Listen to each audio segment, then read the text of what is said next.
when I saw this, I said, I can put money on it. This has happened to Cooper. Okay, what is it?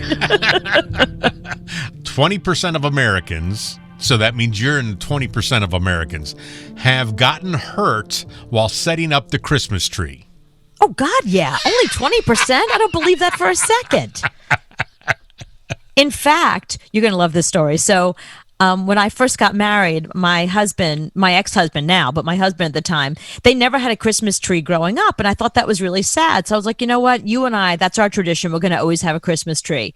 Our very first year having a Christmas tree together, I don't know, I was like twisting something and then I moved the wrong way and I did something to my forearm and it just blew up. Like I had a giant forearm. So we didn't know what it was and it was kind of painful. So he rushes me to the emergency room. You went to the ER because of the Christmas tree? Yes, I went to the ER because of the Christmas tree. But that's not the funny part. Here's the funny part. So it was the Christmas tree that did it. It was like, I don't know, I was stringing lights and I moved the funny way. I don't know what I did, but I twisted my ulna, which is whatever the muscle is in your forearm here. Mm-hmm. So because it was so swollen, I'm in the emergency room and a nurse comes in and says to my ex-husband, Sean Lee, could you leave the room, please? And he's like, okay. So she holds up a sign and said, nod your head or shake your head at the next 3 questions, but do not speak out loud. I was like, what the hell is going on? The first question was, did somebody do this to you? The tree. Right. I was like, how do you even answer that? The second question was, are you a victim of abuse?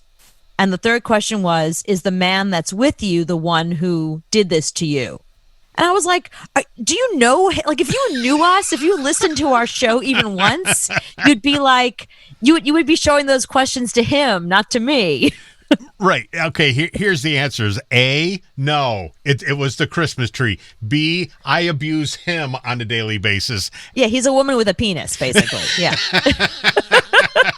No, a Christmas tree. Believe it or not, a Christmas tree did this to me. A Christmas tree sent me to the emergency room. Yes, that's what happened. See, when I read this. Yes, I have been hurt.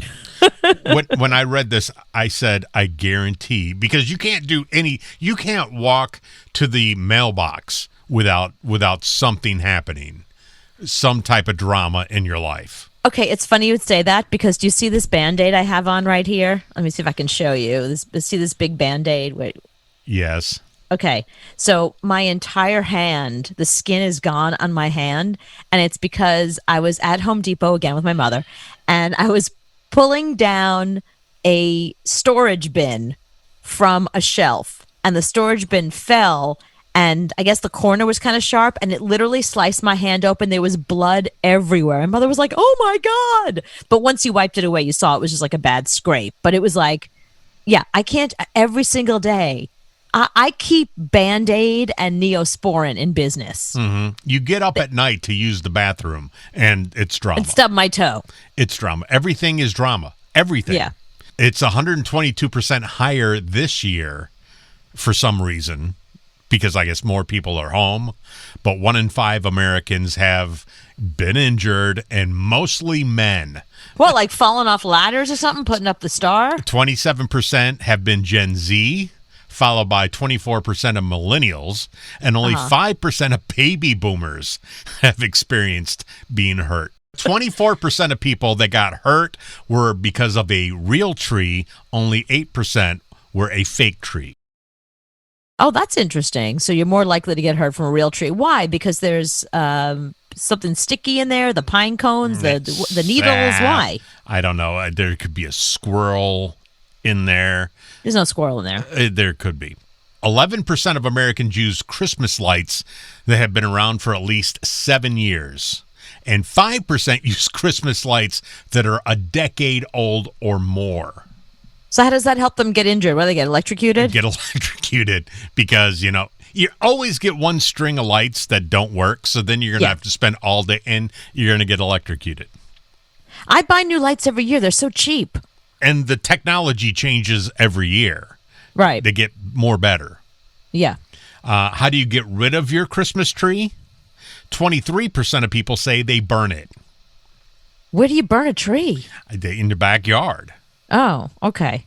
I get, if you don't, if you live in Manhattan, there are tree pickup days, and you let your building know. They come and get your tree. They literally come to your door with a big giant. You've seen like those giant hefty bags. Right. Picture one like 20 times the size of a normal hefty bag, and they put your tree in this ginormous hefty bag, and they tie it up and they bring it down the service elevator. That's how you get rid of a tree in Manhattan. Do they charge you? No. Oh, say take the tree for nothing. They take it. I mean, I tip the guy because, it's so nice of him to come up and do that. Right. So I don't have to drag it down myself. But yeah, it's a service they provide with the build. I'm paying enough in maintenance. It's the least they can do. Yeah, I always wondered how you do that in a big building because I just throw it in the backyard.